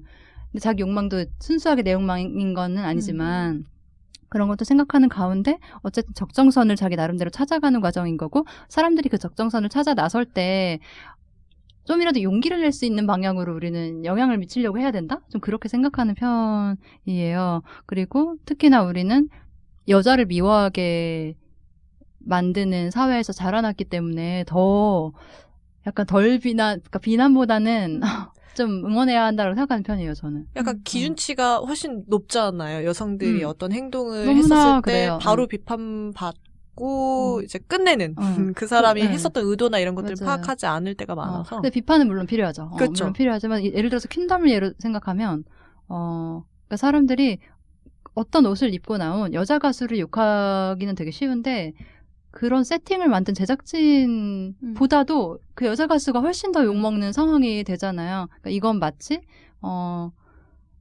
결혼 제도를 비판하는 것과 기혼 여성을 비난하는 것이 다르다는 것. 아니면 어렸을 때 선생님이 어떤 예쁜 여자애를 점수를 계속 막 100점을 주는 거예요. 80점짜리 줘야 되는 앤데 그럴 때 그 여자애를 욕하게 되기 쉽잖아요. 하지만 그 선생님을 욕해야 되는데 약간 이런 구조에 그쵸. 대한 그쵸. 생각을 하게 되는 것 같아요. 엄마를 보통 욕하죠. 아빠를 욕하기보다는. 그래서 전적으로 뭐 다 어느 케이스에나 뭐 여자를 편들어줘야 된다, 뭐 응원해야 된다 이렇게는 아니지만 그 비판의 목적을 좀 잘 생각하면서 얘기했으면 좋겠다. 그렇죠. 그런 방향도 생각이 들어요. 네. 생각해야죠. 근데 저는 퀸덤 보면서 약간 처음 자기들이 원하는 대로 컨셉을 잡아서 이 무대를 꾸민다라고 얘기하는 출연자들을 보면서 약간 여태까지 나오는 과정에서 기획사에서 어떤 것들만 시키고 어떤 것들만 하게 했었는지가 막 드러나고 새로운 시도를 하면서 너무 좋아하고 즐거워하는 그 모습들을 보는 게 좋더라고요. 그 무대를 꾸미고 준비하는 그 과정들을 보는 것 자체가 네. 사실 그 AOA 무대 보고 저도 좀 큰 충격을 받긴 했거든요. 막 소름이 다 끼치긴 하더라고요. 근데 아까 그런 게 있긴 하죠. 이렇게 어떤 특히 여자 아이돌 가수한테 이제 성적 대상화가 지금 거의 완전 라벨이잖아요. 이게 성적 대상화 이건 아니야? 이거는 아까 뭐죠? 주체적 섹시야. 이거는 성적 대상화야. 이런 얘기가 되게 많이 오가는 걸 보면 참 이 제재님이 느끼시는 것처럼 이렇게 낙인 찍고 끝낼 일인가? 이렇게 그냥 스티커 하나 붙이면은 되는 문제인가? 그리고 성적 대상화라는 게 그냥 이제는 의복이 있는 것 같아. 그래서 주체적 섹시도 마찬가지로. 예, 그러면 그렇게 사실 대중문화라는 게 아까 그 쇼비즈니스라는 세계 안에서 사실 많은 사람들이 선망하게 해야 되는 게 그 산업은 그게 목표잖아요. 맞아요. 그렇기 때문에 딱지를 붙이는 방식이 과연 정말 여기 아까 했던 여성인권 떨어뜨리라고 여성인권에 도움이 되는지 좀 고민되는 게 당연히 있고 그리고 성적 대상화라는 말 자체가 저는 언제나 어색하거든요. 이거는 되게 많이 또 논의가 되기도 했는데 성적 대상화라는 낙인이 라는 게 사실 여성에게만 해당될 거기 때문에 그 낙인은 그리고 그게 이제 시스템이나 그걸 만드는 구조보다는 이제 여성 당사자에게 굉장히 내리치는 방향이라는 게 뭘 위한 걸까라는 생각을 많이 하게 될 때가 있고 뭐 어디까지 노출해야지 성적 대상화니 아니니라는 또 고민이 드는 것도 사실이지만 저는 사실은 그 AOA 무대를 보면서 어떤 면에서 이런 식의 논의라는 것도 굉장히 도움이 될 수 있겠다는 생각을 하게 됐어요. 그러니까 무슨 말인지 아세요?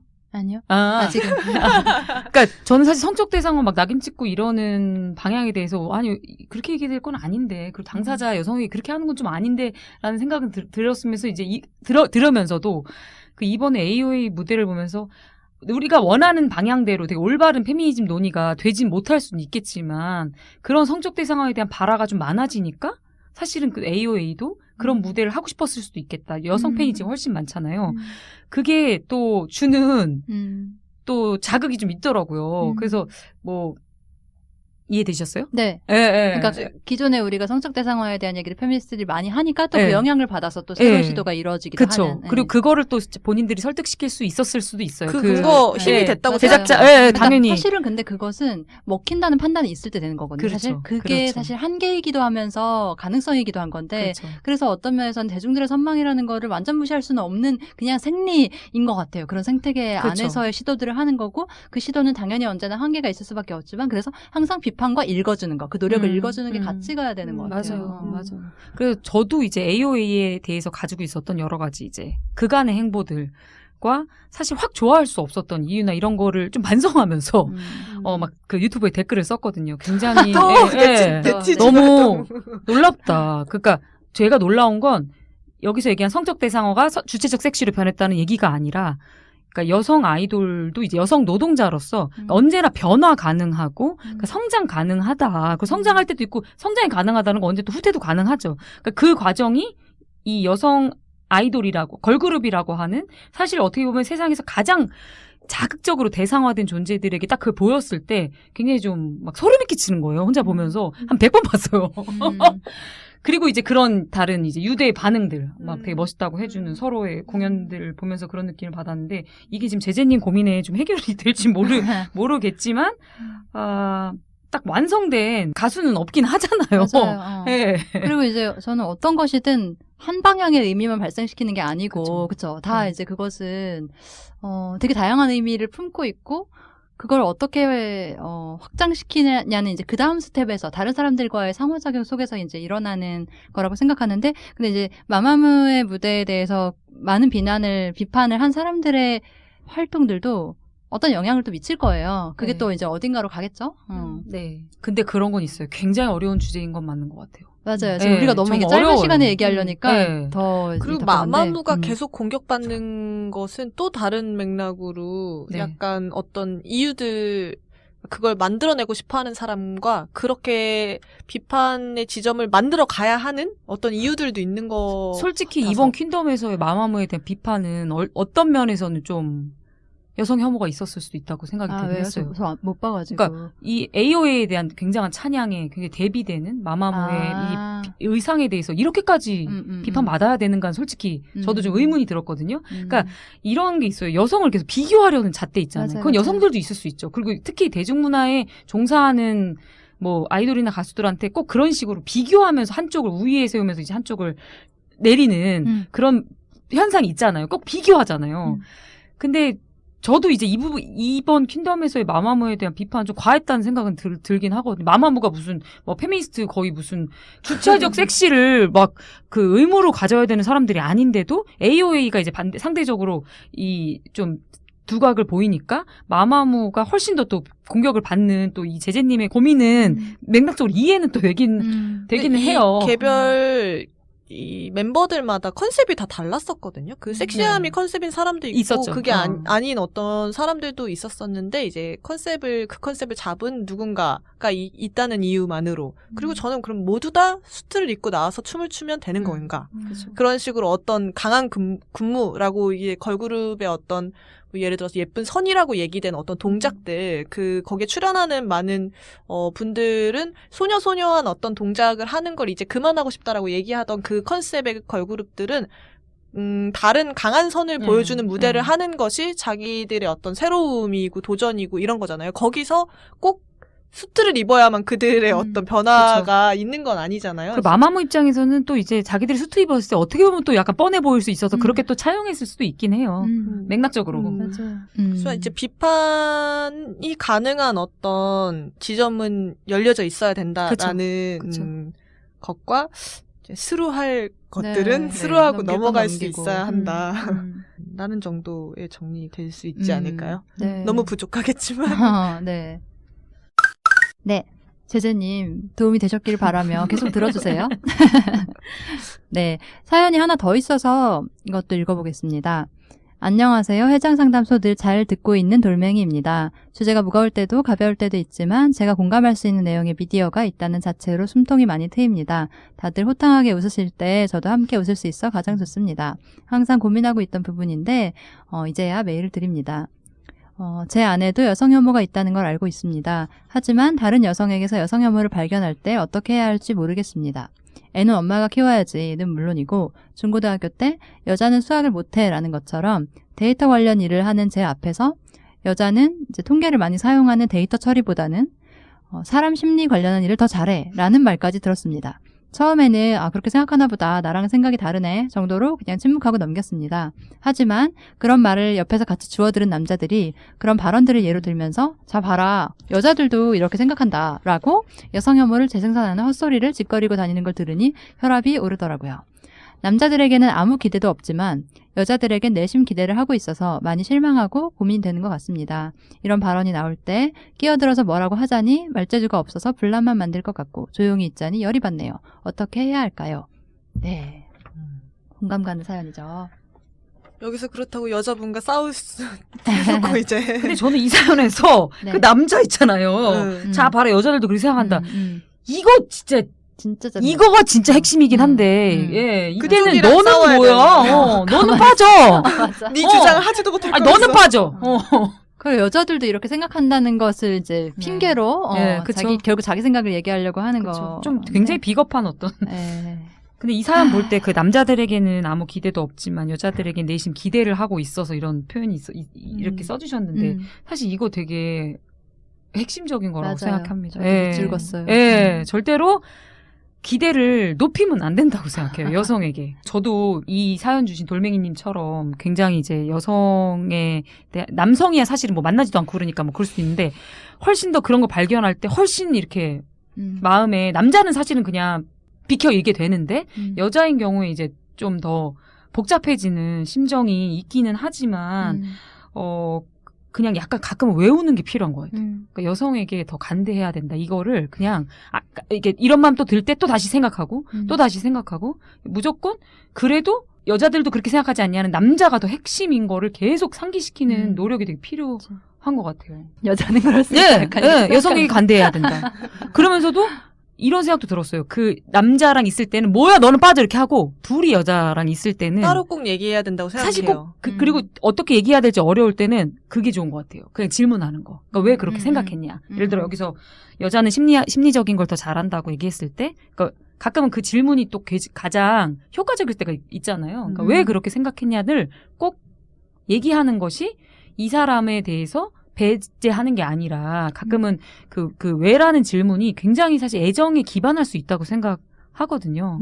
스스로 나는 왜 그렇게 생각했지라고 질문을 던져볼 수도 있고 그 사람의 맥락이 드러나는 어떤 순간이 될 수 있다고 있죠. 생각해요. 이제 이 말을 하게 된 자기만의 맥락이 있을 수 있으니까. 그래서 그런 이야기들은 저는 꼭 이제 해봐야 된다라고 생각이 들기는 해요. 그런 에너지를 쓰는 것이 이제 여성 간의 어떤 그렇죠. 네. 그렇죠. 그리고 관대다. 그 관대해지는 것도 있고 사실은 그 관대함의 이제 기반에는 이제 신뢰라고 생각해요. 그러니까 우리가 한국 사회에서 같이 어쨌든 각자지만 여성으로 살아왔던 경험이 있는 사람이 이제 여성을 좀 비하적인 발언을 했다는 것이 그 언어 자체를 보다는 그 안에 이제 품은 내용을 서로 얘기해 가는 게 필요하고, 그래서 이 사람은 여성 혐오가 있구나, 없구나를 재단하기엔 본인이 여성인데, 그러니까 여성인 사람이 이제 여성 혐오가, 뭐 다른 사회적 약자들도 마찬가지죠. 그건 굉장히 사실, 그러니까 오늘도 아까 잠깐 보고 온 건데, 가부장제 부수기라는 책을 잠깐 보다가, 사실은 가부장제라는 그 시스템 있잖아요. 그러니까 인식체계든 뭐 그게 뭐 시스템이든 그 시스템 안에서 그게 유지될 수 있는 또 이유는 거기서 언급된 거는 그게 편안하기 때문이라기도 하더라고요. 그러니까 그것이 여성의 롤을, 남성의 젠더 롤을 지키면 어쨌든 최소한 위협은 덜하기 때문에 가져가는 부분도 있다는 거죠. 그랬을 때 여성들이 사실 그런 발언을 할 때나 여성 비하적인 얘기를 할 때 가끔 그게 안전하기 때문이기도 하죠. 그러니까 이제 이것이 이제 이어나가는 거기 때문에 어떻게 저런 말을 할 수가 있어? 여잔데 어떻게 저런 말을 할 수가 맞아. 있어? 라는 생각은 가부장제를 너무 쉽게 보는 예, 것이기도 그쵸. 하다. 다 우리는 그 속에 살았기 때문에 그렇게 생각하는 게 너무 당연한 걸 수도 있고 사실은. 그쵸. 저도 사실 예전엔 그렇게 생각했던 때가 있고. 네, 저도요. 지나고 나서 이제 다르게 생각하게 된 것이지만 그런 걸 생각하면은 너무 막 경악하면서 이렇게 네. 거리를 둘 필요는 없을 것 같기도 하고요. 다르게 네. 생각할 수 있는 어떤 지점이 돼주면 될 것 같아요. 그러니까 그쵸. 내가 그 계기가 돼주면 되죠. 그쵸. 내가 왜 다르게 생각할 수 있었지? 이전에는 나도 똑같이 이 그쵸. 가부장제가 얘기하는 혹은 남성들이 얘기하는 그쵸. 편견이 얘기하는 것들을 모두 따르고 살고 있었었는데 그럼. 난 왜 지금 다르게 생각하게 됐지를 돌아보면서 그냥 그 지점이 같이 되기 위한 것들을 하면 어떨까라는 생각이 들어요. 그리고 사람이 내가 틀렸네. 라고 깨닫는 건 진짜 어려운 일인 것 너무 같거든요. 어렵죠. 네, 그런 거의 불가능하고 그래서 저 사람은 다르게 생각하는구나 라는 생각 정도만 하는 것 자체가 되게 좋은 출발이잖아요. 맞아요. 그래서 그 여성분이 그렇게만 생각할 수 있어도 이 사람은 좀 다르게 생각하는 사람이 있네라고만 생각해도 좋은 출발이다. 네. 너무 생각을 바꾸거나 이렇게 그렇게까지 할 하려고, 수는 없고. 그거는 하지 말고 거의 정말 그 어려운 얘기했던 남자랑 싸울 수 있는지. 네. 걔는 진짜 얘는 너는 안 빠져. 되겠다. 얘는 안 되겠구나. 그거를 너는 빠져요. 걔 있을 때는 하지 마시고 네, 걔 네. 빠뜨리고. 그런 것 같아요. 그리고 저는 그런 가능성도 근데 생각해야 된다고 생각하기도 해요. 그러니까 왜 같은 여잔데라는 생각이 들 때 같은 여자 아니다. 맞아요. 진짜 끝까지 못 만날 여자 수도 있어요. 무엇인가. 맞아요. 끝까지 안 될 수도 있는 거라서. 근데 임시적으로 같이 만날 수는 있지만 네, 예. 그거를 이제 사실 그렇게 같이 묶어서 다 같은 여자잖아라고 얘기하는 남자들의 말을 오히려 공격해야 될 때가 있는 거고 그렇죠. 여자들도 다 입장이 다르고 다 그렇죠. 페미니스트인 건 아니다가 사실이기도 하잖아요. 그렇죠. 만날 그러니까 수 어떨 없는. 때는, 어떨 때는 맞아요. 또 네, 코너로 넘어가 봐야 될 것 같습니다.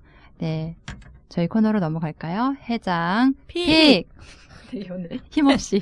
왜 이렇게 작게 했냐면 픽이 너무 크다는 네. 민원이 있어요. 아, 네, 그랬어요? 있어가지고요. 아, 네. 깜짝 놀라시구나. 갑자기 네. 픽하면. 네, 우리가 너무 힘차게. 근데 너무 힘이 없진 네. 않았나라는 생각이 갑자기 들긴 좀 힘 하네요. 빠지는 느낌으로 했지만, 네.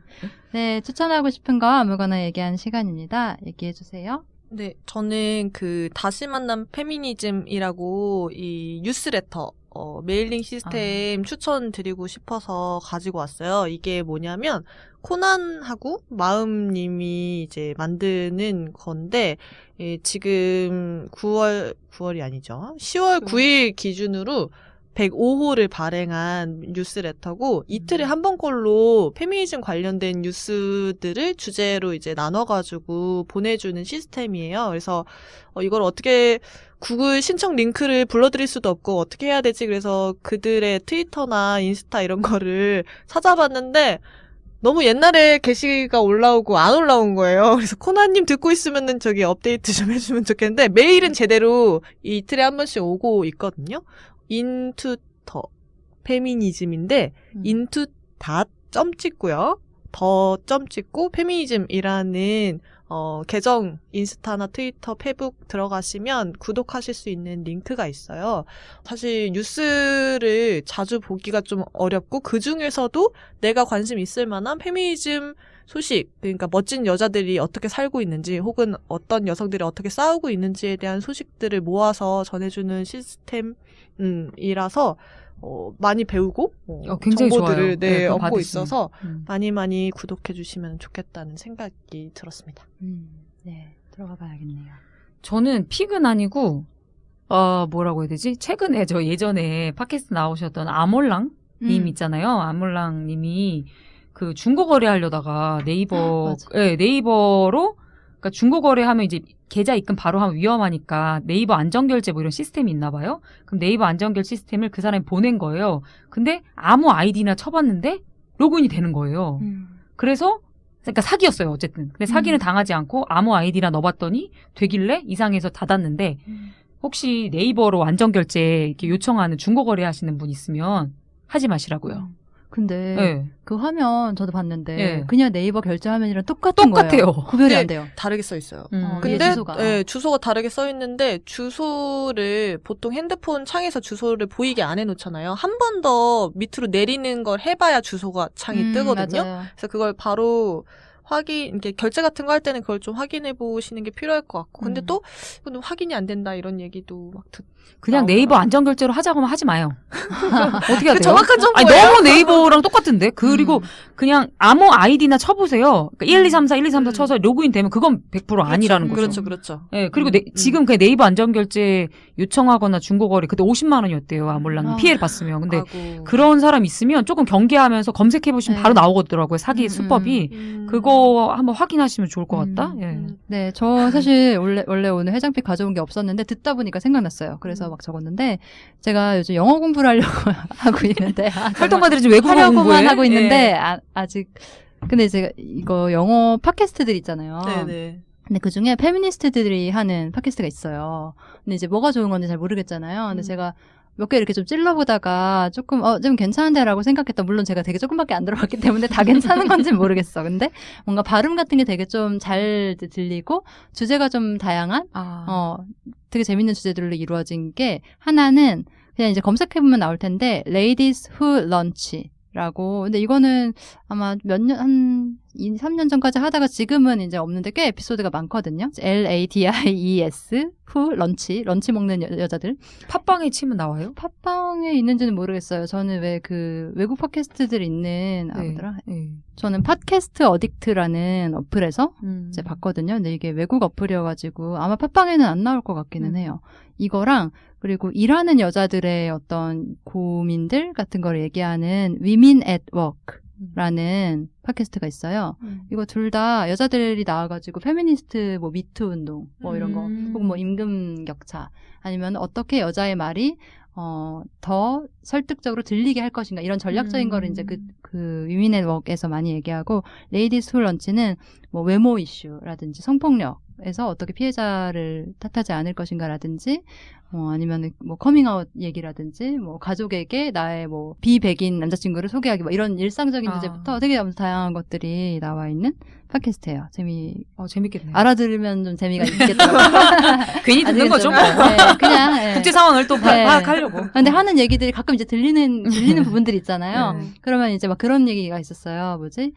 외국의 어떤 유명한 연예인이 이름이 너무 기억이 안 나. 아무튼 유명한 헐리우드 배우인데 그 사람이 이제 킴 카다시안인지 아무튼 누군가가 인스타에 이제 누드 같은 걸 올린 거를 욕한 거예요. 비난한 거예요. 이제 그러면서 이제 뭐 슬러시 쉐이밍, 그러니까 그 몸 이슈를 페미니스트들이 어떻게 생각해야 될지에 대한 논쟁이 트위터에서 막 불붙은 거예요. 근데 그거에 대해서 이 두 명의 진행자가 막 대화해요.